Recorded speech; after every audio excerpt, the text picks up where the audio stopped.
Now you really got to be hitting on all cylinders. And then two, you got to make it interesting and something that is, Instagrammable and compelling on social media, just because that is where we get a lot of our cues from now. And so I do think it's changed from where we were. And I would suggest that if you really want to compete, you do need to kind of pursue excellence along all aspects. So that is atmosphere, that is food, that is service and experience, and then the branding of your restaurant in general, which includes social media. You're listening to the Black to Business Podcast, an educational podcast providing Black entrepreneurs with the tools and resources to start and grow their businesses. We chat with vetted Black entrepreneurs, thought leaders, and business owners as they provide tips and resources to help take your business to the next level. I'm your host, Monique T. Marshall.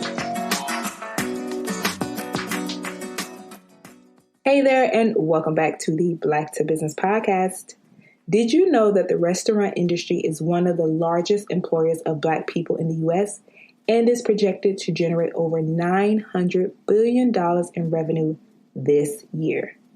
Now, despite these contributions, Black entrepreneurs face unique challenges when it comes to actually owning and operating their own restaurants, which means that we are underrepresented in the industry.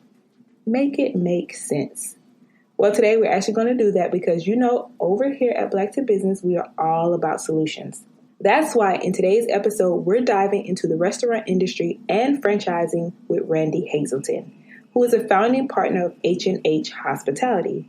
Randy has over a decade of experience in the restaurant industry, and his portfolio includes several local, regional, and nationally recognized brands, including the popular Shake Shack.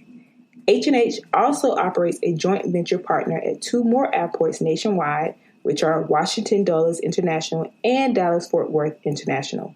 Randy is also recognized within the industry for his excellence in leadership and was formerly appointed to the board of directors for the City of Atlanta's Development Authority, Invest Atlanta, and was elected to the Airport Minority Advisory Council, AMAC.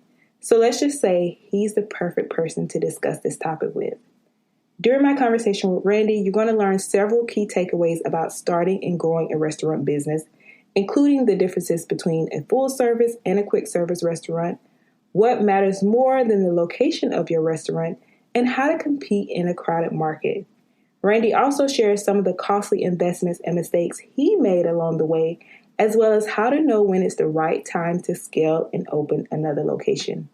We'll also discuss how to maintain quality and consistency as your restaurant grows and why franchising is a good move for Black entrepreneurs. He's going to share insights on why franchising can be a powerful tool for Black entrepreneurs looking to actually break into the industry. This episode is perfect for anyone looking to open a restaurant or already in the industry. So let's dive in. Randy, welcome to the Black to Business Podcast. Excited to have you on the show, so welcome. Monique, I am excited to be here. Thank you so much for having me.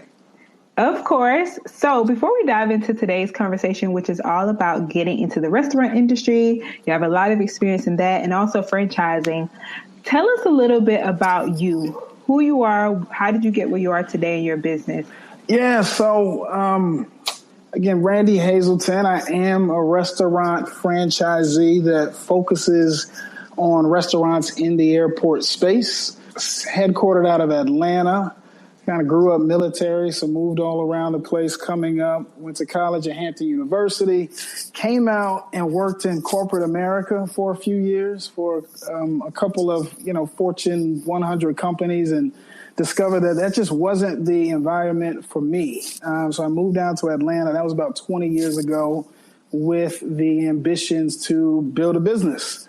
And that is what I've been doing for the past 15 years. And so I got into it, as I mentioned, a lot of it was working in corporate America and just increasingly getting the feeling and having the sense that this just wasn't a good fit for me.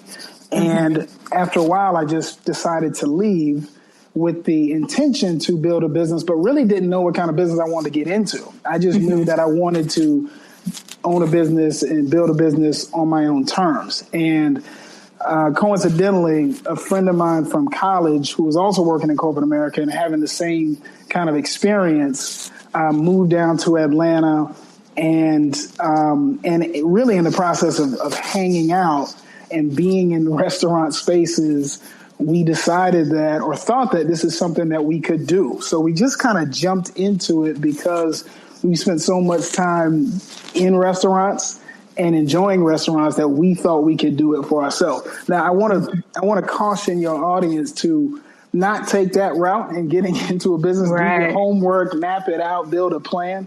But that's kind of how we got into it. So we pulled our money and decided that we would build our own. Love it. Well, that's an awesome story. And I got to say, you went to HI because I went to Howard. So, I got to say that other place for all HBCUs. Oh, we're not going to do that, Monique. We're not going to do that this morning. We went to the real HU, but I got you. Love it. So one of the things you mentioned is, you wouldn't advise entrepreneurs who are first getting started to go the route that you did. I'm sure you learned a lot in all of your success. It was things that helped you get to where you are. So for someone who is a beginner entrepreneur and they are looking to get into the restaurant industry, what are some of the first steps that they should take? Yeah, so what I would say, and I don't think this is specific to restaurants, but I would definitely say with respect to restaurants that you want to know what you're getting into. And the best way to do that is to spend time working in a restaurant.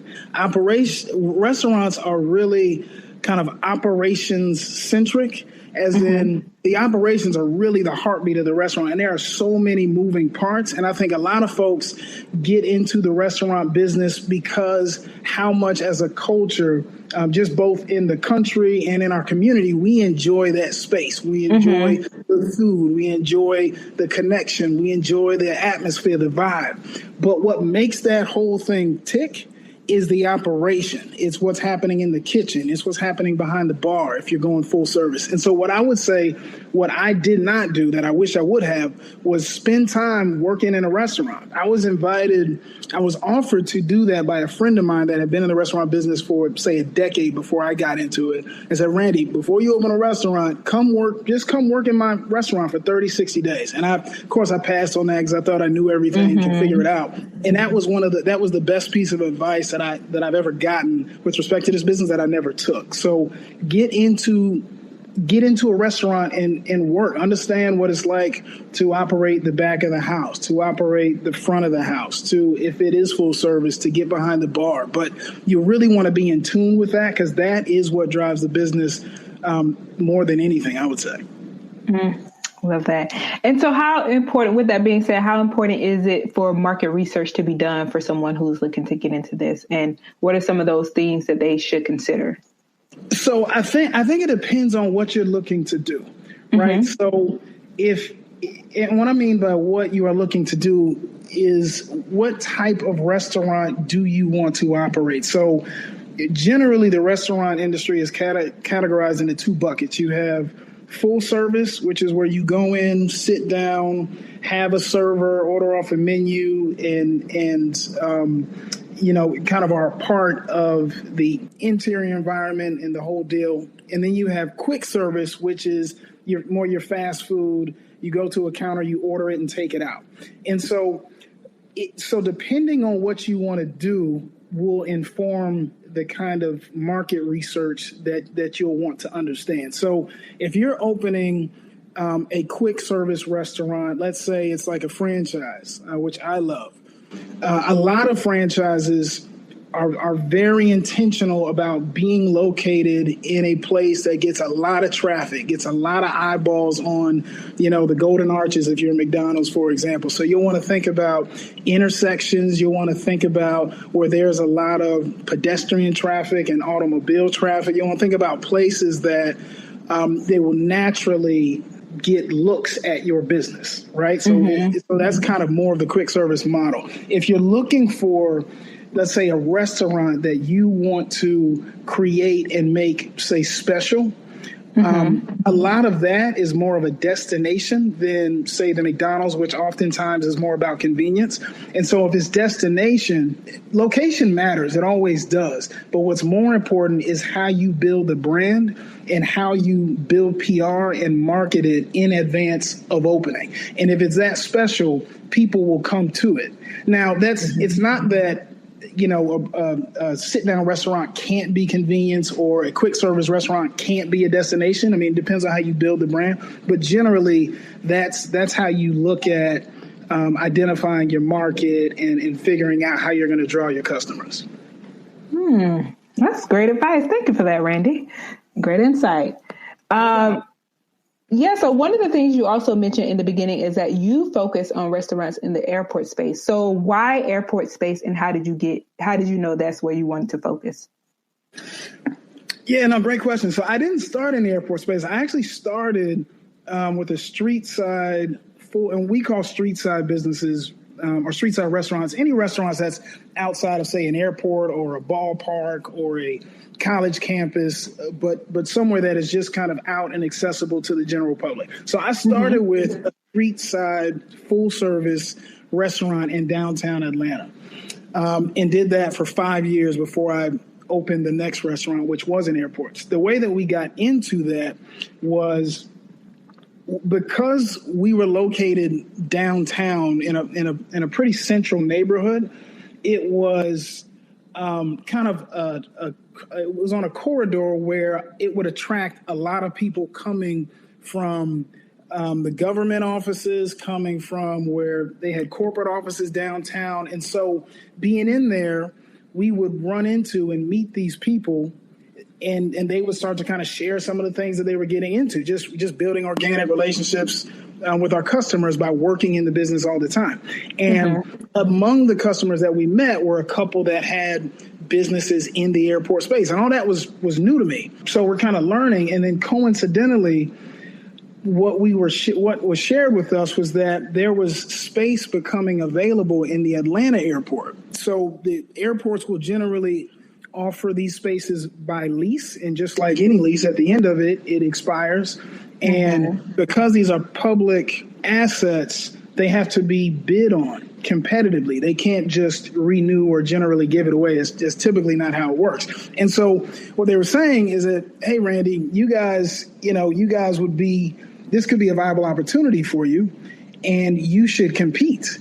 And what we decided to do was figure out who we could team up with, because we were new to the space and didn't want to just kind of jump in without knowing what we were getting into. We learned that lesson the first time around. And then two, not having the capital to do so, we needed a partner that did. And so we started talking to different companies that operate in the airport, and decided to partner with one who agreed that we would bring value to the partnership, and that we bid with them in a joint venture, and we won some locations in Atlanta. So that's kind of how it happened. I wish I could say that I mapped it all out from the beginning, but it really was a bit of just kind of timing, and I don't so much believe in luck, but call it serendipity. We were fortunate enough to win, and have continued to build in that space since. Love that. No, I like that, because it doesn't always happen like, planning it out. It doesn't always go as planned. So you're not having that plan and it worked out for you. I'm pretty sure some people can relate to that. So that's good.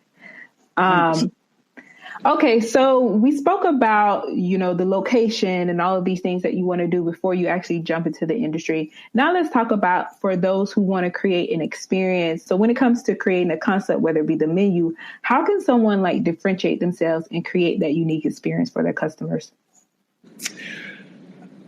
So if we're talking about full service, because which when you say experience, I think of the whole everything, like a full service. And so it can vary. I mean, I can tell you what I think did it for us in our first restaurant, and what I think has done it for others. But for our first restaurant, for example, we had no experience, didn't know how to operate. We barely knew our way around the kitchen. We are not chefs, couldn't cook that well.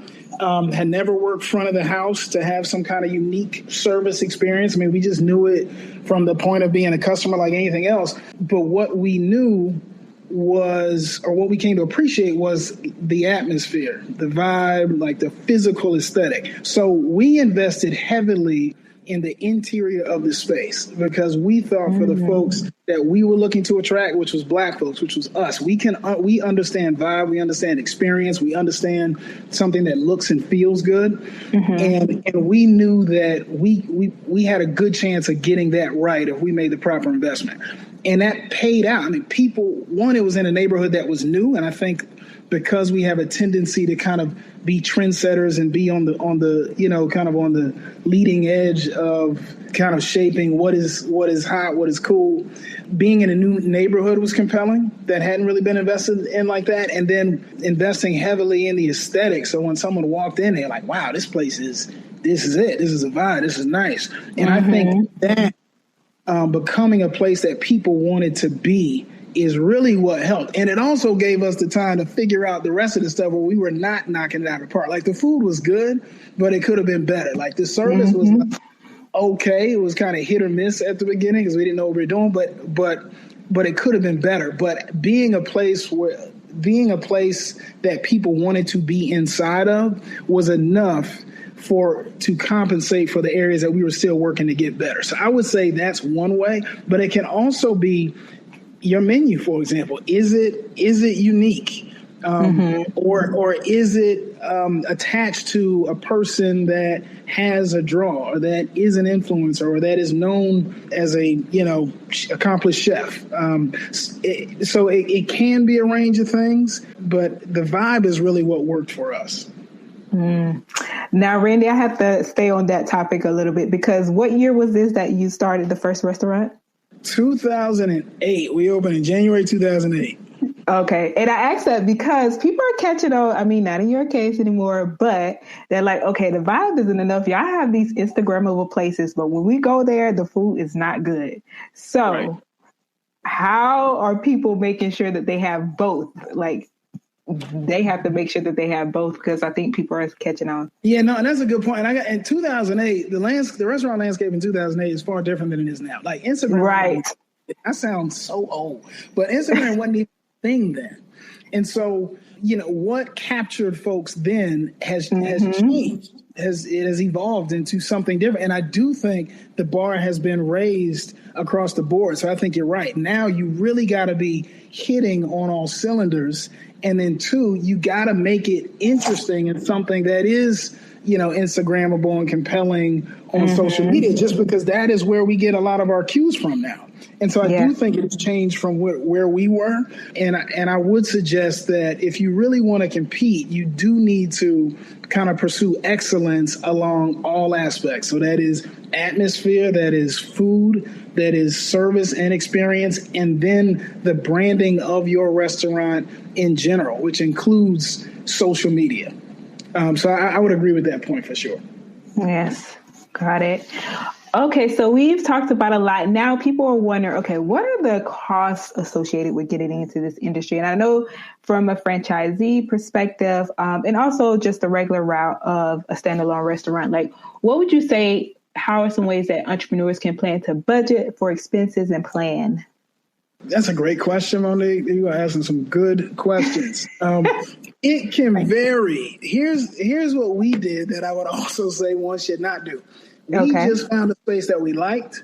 It was literally cinder block walls and red clay floors, and we built out everything from nothing. So that's electric, that's plumbing, that's HVAC, that's flooring. I mean, everything. It was a box, and that was very expensive. I mean, we ended up spending over $400,000 on the build out, which was a mistake. It was a mistake for us to invest that much money into our first restaurant. And the reason why I say that is because restaurants being as difficult a business as it is means that you have a lot of failure, particularly when it's not done right. And because restaurants go out of business often, there are opportunities to lease restaurant spaces that already have a lot of the build out completed. So where we had to build everything, if we went into a restaurant space that was now vacant because it didn't work, we probably wouldn't have had to invest in electric and plumbing and HVAC and maybe even some kitchen equipment and grease traps and maybe bar infrastructure. I mean, you might only be dealing with how to make the physical aesthetic what you want, which probably would have saved 75% of the cost. So the answer to the question of how expensive is it from nothing, it's very expensive. I mean, you think about building a house, but then putting industrial equipment in it. But if you are buying a house and then renovating it to your liking, it's going to be a lot less. And so my advice would be that you seek space that was previous to you a restaurant, and it will cut down on a lot of that, probably to the tune of 75% or so of what it would be if you were going in from scratch. And that can be, depending on whether you're talking full service or quick service, probably in the neighborhood of $100,000, maybe $200,000, just depending on size and scale and a bunch of things. Got it. And now in all of this, what are some, if you had to say like top common mistakes that you see new restaurant owners make, and then knowing what you know, what would you say those are and some of the quick ways that people can avoid those? Top mistakes that I see restaurateurs make. I mean, one is getting into it for the wrong reasons. A lot of people do it because it seems cool. Don't do it because it's cool. Do not do it because it is cool. It is difficult. It's challenging. So make sure that it's a business that you want to do and not a hobby that you want to have, because having a restaurant as a hobby is like having a baby as a hobby. Like you can't. It's a full-time thing. So that's the first thing. The second thing is understand what, again, kind of going back to a point I made earlier, is understand what it takes to own and, most importantly, run a restaurant. And that means if you don't have experience, getting some. Go work in one. And I know that doesn't seem fun. That doesn't seem interesting. It wasn't interesting to me. It was why I didn't do it and made all the mistakes along the way, learning the experience that I didn't get prior to. But get the experience. I see a lot of people going into it like I did, blindly. And then the last thing is really think about, I think if you're going to do any business, I would do it with the intention of building it to be the biggest that it could possibly be. That's my opinion. I mean, I work the same amount over what will be 20 restaurants in August, fingers crossed, as I did having one restaurant, the same amount. And so if you're going to pour that much into something, make it worthy of you. And so start with the end in mind and build something that you could see multiplying 10 times or 100 times, so that because it's going to require a lot of you to be successful in this. And so just make sure when you're looking back in the rearview mirror over how far you have come and where you have ended up, that it's worth all of that. So I would say build it with the end in mind and map that out intentionally and in the level of detail that it becomes a plan that you can just follow, and bring people along with you, and I'm not saying in the context of partners, but experts. If you know that you're not the best in the kitchen, find people that are. Or if you're not familiar with operations, find people that know how to operate. That could be general managers, that could be a director of operations, that can be a consultant in some cases, but find the people that plug the gaps that you have, because we all have them, and then help them build out, or have them help you build out what that master plan is. So I would say those things. Well said. And speaking of like 20 restaurants, so let's talk about growing and scaling. That is amazing. So how did you decide when it was the right time to scale, and what were some of those challenges that you faced? I'm not sure that I always got it right, because you can't get ahead of yourself. And so what I would say is, before moving to the next thing, you want to have what you currently are operating well oiled. You want it to be efficient. You want it to feel steady. You want it to feel stable. You want to have a team intact. And then you want to have the resources, meaning the money to go to the next phase or the next restaurant or the next level. So I didn't always do that. And what happened was I would kind of overstretch myself, and that could mean getting real short on capital, which is not a fun thing to do, or not having the proper team or enough of a team to manage this growth, which means things will not be operating at a high level. And so what I would advise is get good at what you have, and then get the cushion to do the next thing, and then do the next thing. Love that. In all of this, like, how did you maintain that quality and consistency across your restaurant units as you grew? Really, people. And these things can go up and down. I mean, restaurants are living, breathing things. We have a burger place that is, 1,100 square feet, and 30 people work there. It takes 30 people to sell hamburgers, fries, and sodas. And so what that means is that if you have, some of these folks, or you have a supervisor that decides to move or doesn't show up one day or does something that we ultimately have to remove them from the business for, that impacts the business. And so what I would say is that, there will be some fluctuation, but the best way to ensure the kind of standards and consistency is to get really solid, very competent, very driven managers and leadership. Your team is critical, and the people that are running your operations, the people at the top, whether it's general managers or if you have a district manager or a director of operations, they need to be the best that you can find. Because if they're not, you're going to be in the store.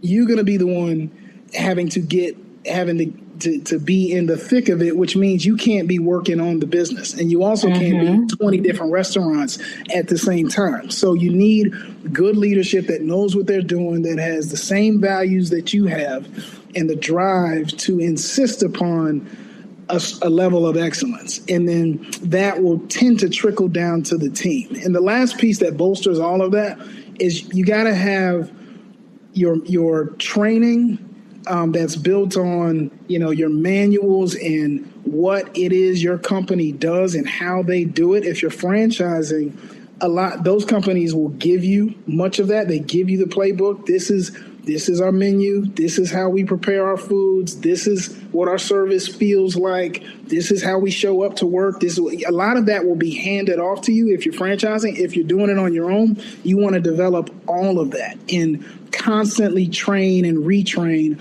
on what those systems are, how we do it, and what the expectations are for the folks that work in your company.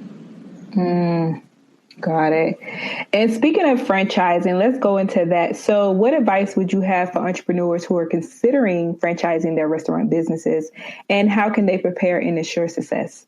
So if you're talking about people getting into franchising, as in they want to go to, McDonald's and say, hey, I want to operate a McDonald's. The best advice I can give is if you want to get into the restaurant business, and particularly if it's more about business than, a passion point, like you might be a chef or something and you want to kind of showcase your ability, that's one thing. But if you're really trying to build a business in the restaurant space, I would definitely say do franchising. So my advice to someone that wants to get into franchising is keep moving forward on that path. And the reason is that they figured out a lot of what you will be dealing with in making your business successful. Most of them that have credibility have been around for a long time, have achieved success, have worked out the kinks, and they take all of that information and hand you a playbook, and all you have to do is do the playbook, and most of the time you will be successful. So I would say, my advice around franchising is to do it. And I want to offer one kind of fun fact, or maybe even a gem to the audience around franchising versus not. So the SBA says that 65% of new businesses fail over I think it's a 5-year time period, if I'm not mistaken, where over 90% of franchises succeed over the same time period. So, you go from a 65% failure rate to a 10% failure rate just by going the path of what has already been figured out, that being franchise. And so I'm just a big proponent of that, particularly for our community. And I know we're talking about restaurants, but it doesn't just have to be restaurants. You can franchise anything. I mean, if you look out there, there's a franchise for just about anything you can imagine. So I'm a big proponent of that for our community because we have so much entrepreneurial energy and aptitude. And I think that it will be a better path to success by going the route of a business model that's already been proven and just hand it to you.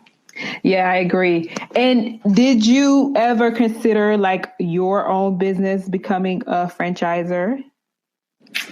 So interesting that you asked that. So not initially. And then as I grew in the airport space, we started franchising other brands. And now it's been 10 years of doing that part.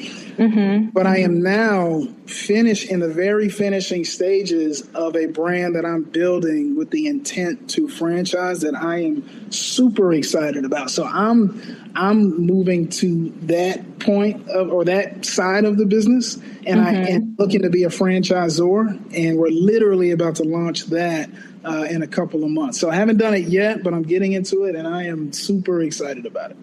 I love that. See all the terms: franchisor, franchisee. That's a lot.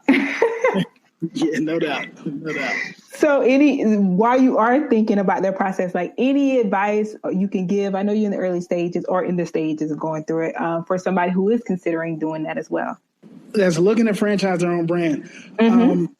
So my advice would be make sure the business works. What I mean by that is make sure that what you're handing off to someone is a business that is profitable and decently simple to operate that folks can understand. The last thing you want is a franchisee that isn't making money, because I've been that too, and we're not fun to deal with. People get in the business to make money, and you need to make sure that your business will do that. And one of the ways to ensure that that's the case is when you're going to be making your money off food and beverage. So make sure that the cost of your food is low enough to where they're making money at the end of the day. We call it food costs. And so what that means is if we want to achieve a 20% food cost, then we'll want to make sure that if we intend to sell a hamburger for $5, that it doesn't cost us more than $1 to make. So that's the bun, the lettuce, the cheese, the patty, the whole deal. So you'll want to go through your menu and understand, okay, if I price this at X amount and I want to arrive at, a 20 or 25% food cost, or maybe 30% on the high end, I wouldn't advise going more than that all the ingredients that go into that will not exceed that number. Because again, you're building a business for it to be profitable, and you're handing it off so that other people can make money, and you will make some too, but that other people can make money. So make sure that your food costs are in line, and you want to do the same thing with labor. We call it labor costs. How many employees does it take to operate your business from sunup to sundown, or however many hours you're going to be operating? And the simpler, the better, if you're talking about kind of quick service and franchising, because the more employees it takes, the more your cost increases and the lower your profit becomes. And so you want to kind of create a business that is simple enough to where it doesn't take an army to execute, but is adequately staffed so that you're giving the experience that you want, something to be proud of. And then make sure at the end of the day that all of those costs, after you pay all of the bills, leaves enough money left over for people to be happy with operating your brand. That's solid advice. Thank you. This has been so amazing, so insightful. You're doing wonderful things in business, but I also want to talk about the work that you're doing in the community. So explain to us some of the ways that you are getting involved in the community, and like what inspired you to make sure that you are actually getting involved in the community, and how this has impacted your business. Yeah, so I've been in Atlanta now almost 20 years. And in that time, I've done all types of stuff. I started getting in the community with the first restaurant that we operated because I wanted it to be in part for the community. And I was very intentional about where you're investing our dollars. This was a historically black neighborhood, actually not far from the home where Martin Luther King lived when he was born. But I started with the immediate surrounding. I mean, I would definitely advise that people kind of get in touch with community. And a lot of times that level of support it pays off in ways even beyond having a bunch of customers and everything else, but just that level of support. So I try to really get entrenched in the community. Beyond that, I have helped with and sat on boards that center around young people learning about entrepreneurship and small business and how to get into it. That's probably one of the spaces I enjoy the most from a community service standpoint is trying to help equip our young folks with information that can help them build the life that they want. So there's a couple organizations here in Atlanta that I am a part of or advise for or speak at that are centered around kids and educating them on business. I have also been appointed to boards here in the city of Atlanta that focus on kind of affordable housing for underserved communities, for economic development, significantly around underserved communities. And so my passion point is our community, Black folks, progressing and elevating our station, our increasing economic mobility. How do we arm more people so that they can better their financial circumstances and build businesses that they can pass down and that kind of work. So just about all of it centers around that because that's where I come from. I love that.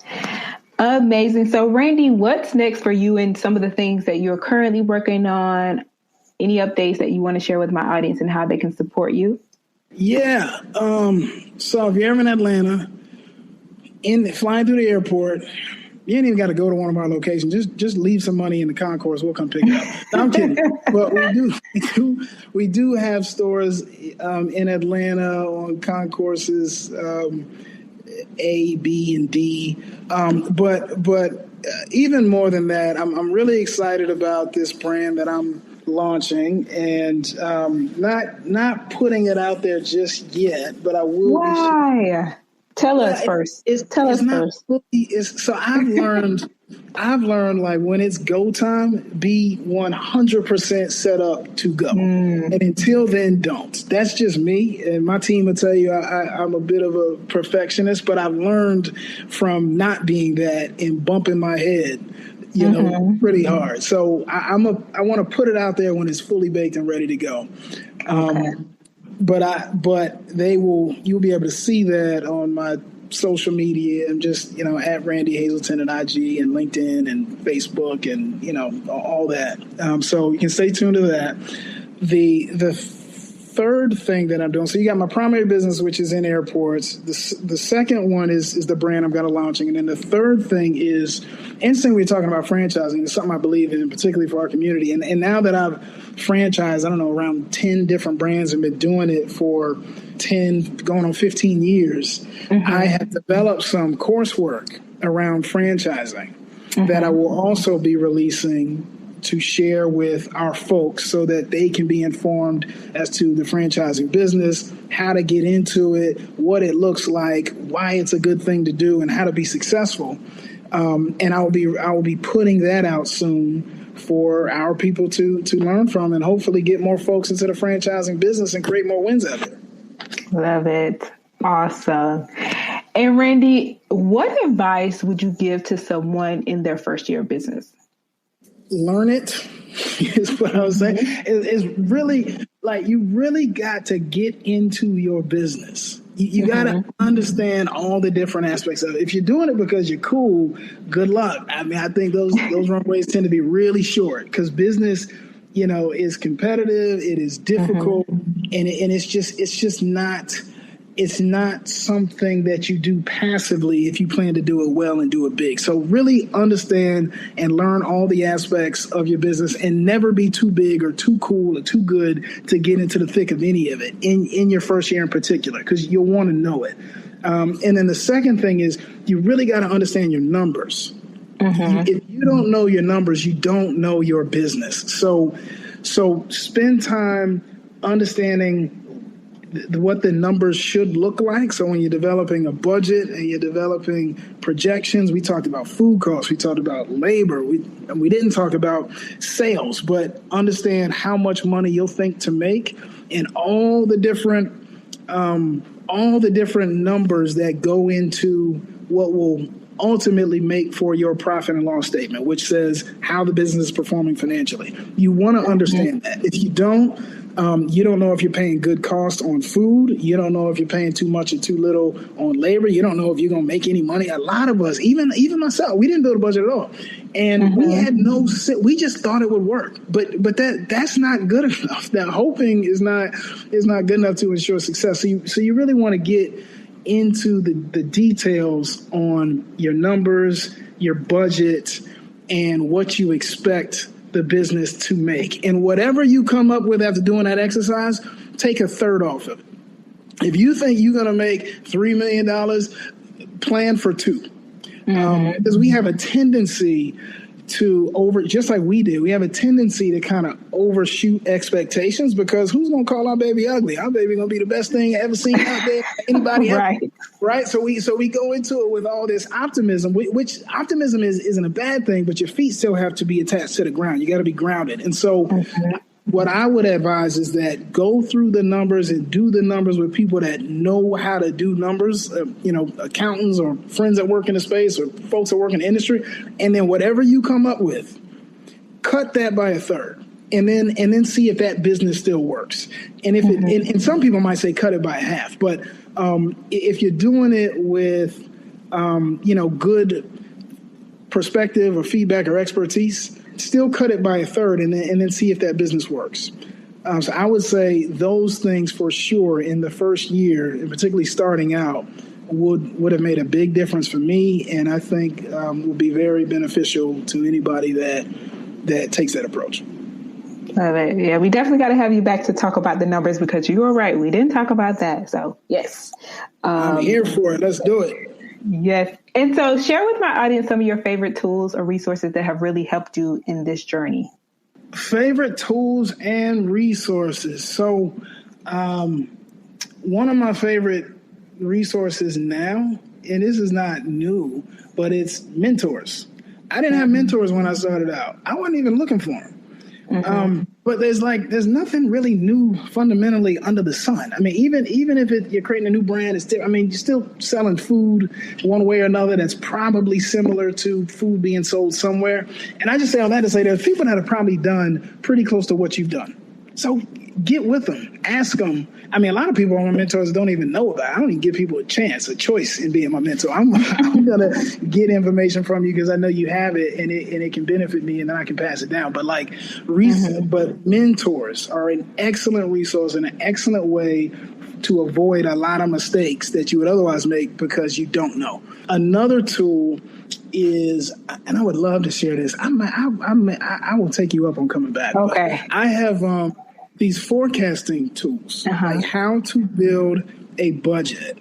They call it a pro forma, but a pro forma is your financial projections for the business. And I have a tool that allows me to input every single cost of the business, including how much it takes to build it. And what my interest is if I go to get a loan to build this. And it factors all of that into that profit and loss statement that says how much money you'll make. But before I open anything, the first thing I do is go to that pro forma and fully flush out what a reasonable financial projection is. And that is something I just wouldn't open a business without. So I would say those are probably my favorite tools and resources. The last one So 3, not just those are my favorite. The last one, but not the least, maybe the most, is like the people you surround yourself with. So not mentors, but I mean the actual people in your business, like your team. They're everything. They're everything, and you can't do it without them, and particularly just good people, not just anybody. But having a good team like I have now, it hasn't always been the case. I mean, that can ebb and flow, but I look at that as a resource and something that you just couldn't do it without. And so I would say those things. I mean, mentorship to save yourself from making a bunch of mistakes, because mistakes cost money, and you don't have to, because people have done it. And then the pro forma, which helps you understand how your business will perform financially, because you got bills to pay, and you're building a business for the purpose of making money and bettering your circumstance. And then the third, again, the team, the people that are working in the business and helping you succeed. Love it. Wonderful. And now for our quick round of not so serious business, which is a little funner. Which TV show do you wish still aired? Oh man, that is a good question. I'm drawing blanks, man. You know, that's not even true. The first show that came to mind was The Cosby Show, but it's such a, I know we're not gonna get. They're gonna get you on that. But we're talking about like what that show represents. Yes. I mean, forget about what's happened in the lives of the people that were acting. I'm talking about like what that show represented for folks like me. Expanded my perspective on, what life could look like, what was possible, how to be, so maybe not that show. I don't want to get into that, but shows that are kind of representative of just higher levels of excellence in our family, in our community, in our professions, in our marriages, all of it. Love it. And what superstition do you still believe in? Man, I'm not really big on superstition. I gotta like, I'll split poles all day long. You know what I mean? I'll step on cracks. I ain't worried about black kids. I don't know if I'm terribly superstitious. I gotta be honest. Okay. Well, what's the most random social media account you follow? Random that I follow. Geez, and I'm really bad with social media. I'm telling you, I'm trying to think. I'm drawing blanks here. I follow. I mean, the nerd in me, the industry nerd in me, follows a bunch of like food brands and chefs and stuff like that. But I think that's because I'm just a nerd about the business. But I'm not. I should be more engaged than I am on social media. So I don't even have a fun one for you on that one, unfortunately. It's all good. And finally, what does it mean to you to be Black in business? It means, so I don't, when I walk into a room with folks that aren't Black, I don't think of myself as a Black person in the room. I think of myself as a formidable business person in the room with maybe other formidable business people. So I don't, and I think it's important to like not tether ourselves to anything other than the highest, kind of pursuit of excellence. But what I will say is that what I hope that it represents for my community is what is possible and also hopefully what is desired. I mean, I think that business and really the kind of achievement of financial freedom, let's call it, is a great kind of equalizer in terms of access to resources and, fairness of treatment and kind of a life that is more free. Now, again, nothing's going to be perfect, but I do think that is one of the bigger access points to that level of quality of life and peace of mind. And so what I hope I rub off on folks around me or people that might be paying attention to me is that, doing this can help get you there. Yes, exactly. Love it. And Randy, this has been so amazing. So if you could remind people where they can find you, follow you, and support you. So I'm on all the social media stuff. No, I'm not on TikTok yet. I got to get on that. I'm working on it. But IG is just, my handle's at Randy Hazelton. LinkedIn is at Randy Hazelton. Facebook is Randy Hazelton. It's all just kind of Randy Hazelton. H&H-Hospitality.com is the airport business website. The franchise kind of course work that I'm doing will start to be put out on my IG handle at The Real Mr. Franchise. So you can check that out there, soon to come. And yeah, that's where you can find me. Lovely. Randy, this has been amazing. Thank you so much for all the detailed information and insight. This has been awesome. So thank you for being on the Black to Business podcast. No, man, thank you for having me. I really enjoyed chatting with you. And then thank you for the work that you're doing. Like, this is what we need. We need people like bringing good information and good conversation to our community. So I sincerely salute the work and intention that you have around this podcast. Thank you. Appreciate it so much. And another one. That was such a great and insightful conversation. I actually think it was definitely beneficial, even if you aren't in the restaurant industry, but just operating a business in general.